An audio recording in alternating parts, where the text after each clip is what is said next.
Hi, CADKey and all the rest of you good people out there. I hope that you're all safe and sound and that health is with you. Regarding your question on NX surface data and where you want to knit surface using curves but could not get quality result. So what we have on the screen here is the model you have provided. If we take a closer look to why you probably have issues here, we take the sketch, the two sketches there, which is going to form the compound surface on top there. Let's see why you have issues there. So if we do an analyze on the curve continuity on those curves, we can see that we have some tangency. Position is okay, but tangency is questionable, as well as on the other side as well. Now, building a surface like this, depending on what you want to use it for downstream, would be, I would say, classic surfacing. And if you want a high quality result, you need a high quality input. So that means we need to kind of redefine those sketches a bit. And that is what I will be doing. Now, there are several ways of doing this, of course, but I will try to build it accordingly, so you can probably follow in your version of NX as well. Now we got those two sketches there. I will hide those, but I have saved the dimensions there as PMI so that I can kind of follow, and I will try to create something similar. So I will try to create the cross section across there, and the thing is with this, if we bring back those curves, would be to kind of create a very simple compound surface on top here, and then the transitional curves or transitional surfaces will be created as a secondary surface. Okay, so now with that said, we need to rebuild those sketches, and let's start doing that. So we need a sketch on this plane first. I'm going to follow the PMIs there that we have as a support. I'm going to start by creating myself a rectangle, starting with the origin there. That is based on the datum coordinate system that you have defined in the middle there. So we put it somewhere around there. We know that this side is going to be 40. And we know that we will have something that is 38.2 there, I think. That's 38.2, let's say. There we go. So these guys are going to be support, which means I will make them reference. Now, that is going to support my arc that I'm going to create from the top point there to somewhere along this line and tangent to the top there. And we will also make that, wow, fantastic. It looked like it ended up on top of that dimension there. That's going to be 141.5. There we go. So now that will dictate this. Since you have radii and I got the tangency constraint over here, that will dictate and will make the sketch fully constrained, which means that this dimension over here and this dimension over here would be an overkill. In addition, you have a radii on the external transition there. Well, if you want a tangent up here and connect into the point down here, that would be an overkill as well, because that means that it will be difficult to maintain that tangency constraint there. So let's create an arc at the end of that guy there. And oops, I need a point down here somewhere. Let's create that first. We need an intersection point down there. We get it down there, so we say apply to that.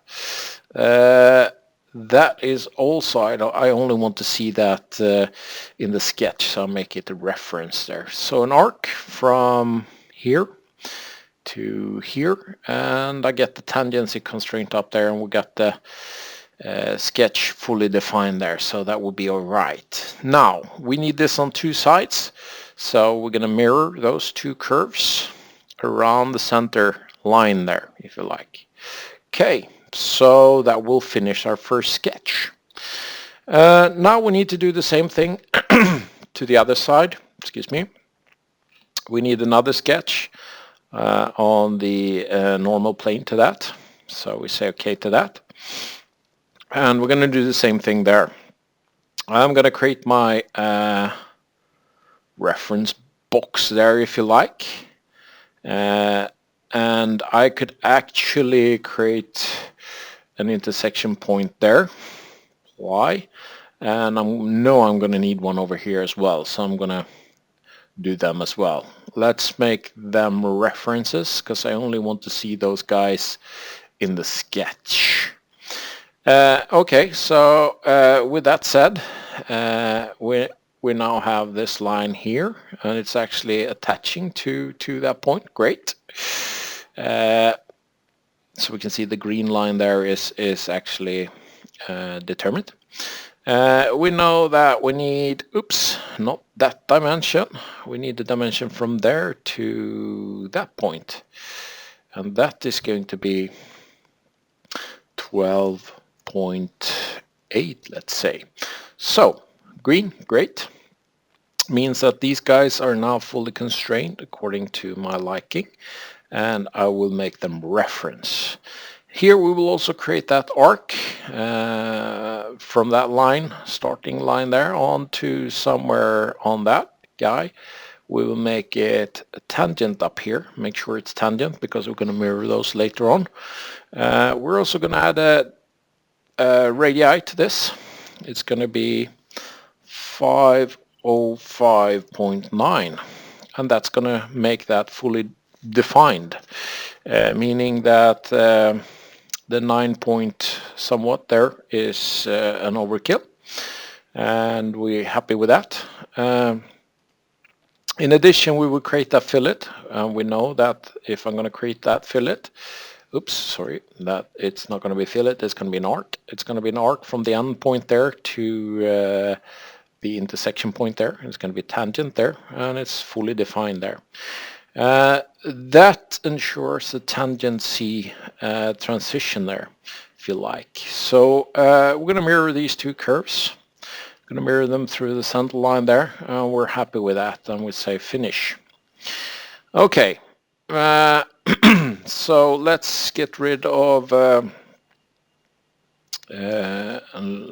let's hide, not get rid of, the dimensions here. They were only support from your sketches there. So that gets me into creating these very basic surfaces here. So we start by using a studio surface and one direction and two directions.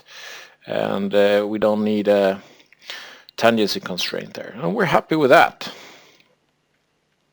Now, that surface is going to be slightly too small, so I'm going to extend it slightly just to fit my purposes here.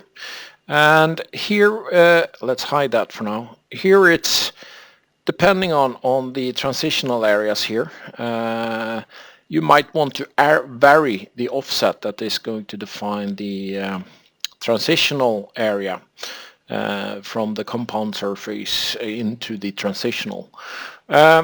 But I'm going to use a fixed offset here just to demonstrate. You can do it variable if you like.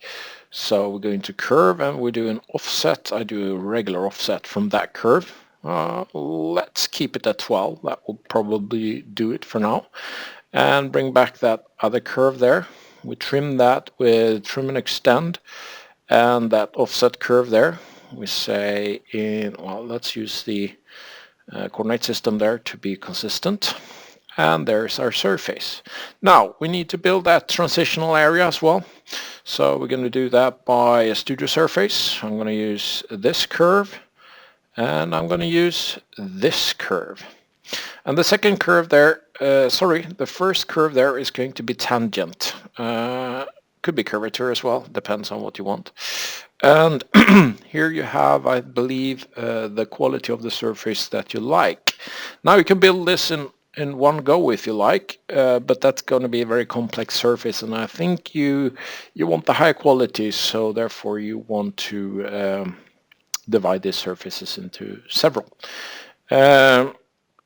If I analyze this, let's do the sectional analysis on these two curves. We can see the curvature comb and the quality of our surfaces there.